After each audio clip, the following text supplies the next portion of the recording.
Kumusta mga kaibigan? Ito na naman ang Eureka's YouTube channel.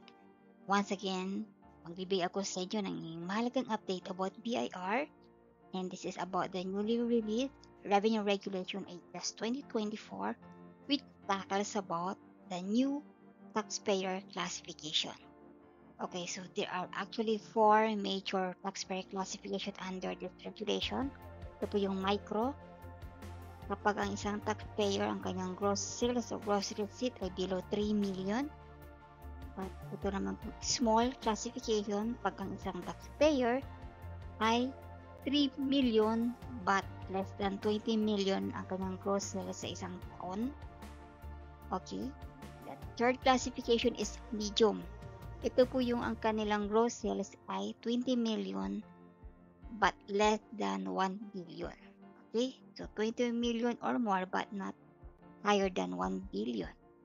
So ito naman po yung pinaka-last classification is yung large taxpayer.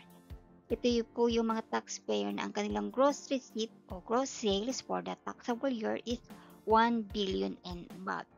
So okay, pag ang gross sales or receipt ng isang taxpayer umabot na sa ganito, automatic considered na sila as large taxpayer at sila ay kinukuha na o nililip na ma-register doon sa district office na specifically for large taxpayers lang, I think, sa Makati ito. Okay? So, itong revenue regulation na to ay downloadable sa BIR website. Punta lang po kayo sa www.bir.gov.ph. Small letter lang po yun. And then, hanapin nyo lang itong revenue regulation RR8/2024. Okay, so dalawa po yung page lang ng memorandum na to. Magsili lang siya. Kasi ang tinatakil lang naman ito ay yung pinaka-subject matter niya about the Section 21 of the National Internal Revenue Code of 1997 amended by the Republic Act number 11976. Okay, it was released last March 22, 2024. Yung ang pinaka-scoop nito is the amendment of the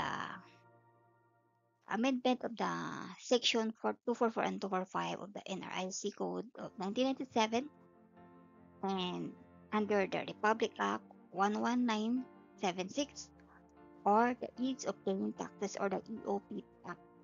Okay, so mainly ang scope ng revenue issuances na to is about the four major taxpayers classification, which can be found here at Section 2.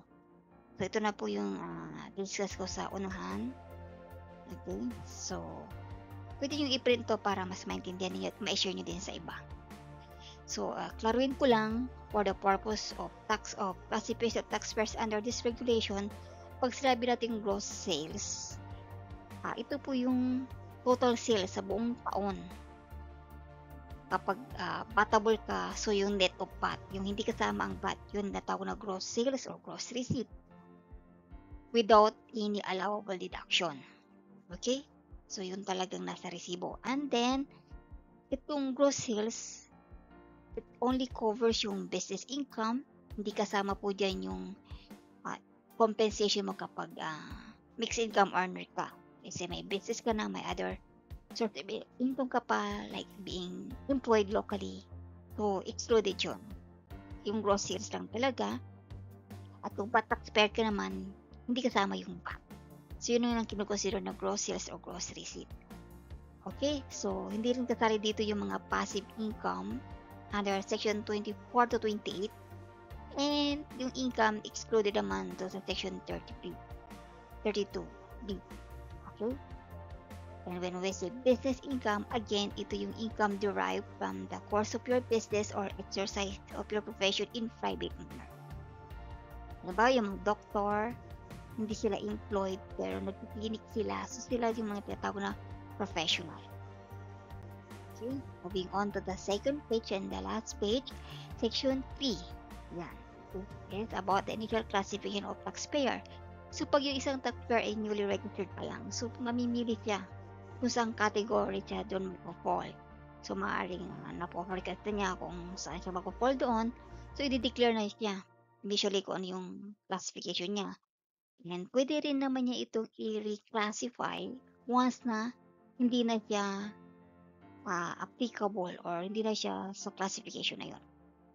Okay? Pag lumagpas na siya doon sa threshold ng classification na nabanggit earlier, so kailangan niya magpa-reclassify. Pwede na siyang voluntarily magpa-update sa BIR, but the BIR should also notify a certain taxpayer kung ito ay if there is already a need na magpa-reclassify siya.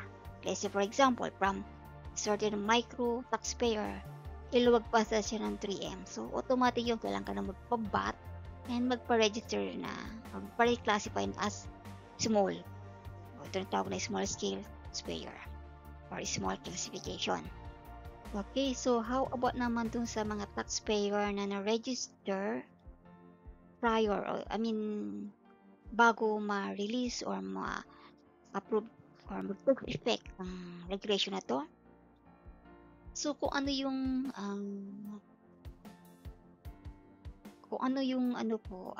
dineclare na gross sales ng isang taxpayer from the year 2022 and prior years, so yun ang magiging basis. Okay? Kaya lang, yung mga yun namang sa year 2023 and 2024 na hindi pa na-approvean tong ano na to, they will be considered initially as or classified as micro. Except sa mga VAT taxpayer na nagpa-register na automatically as VAT.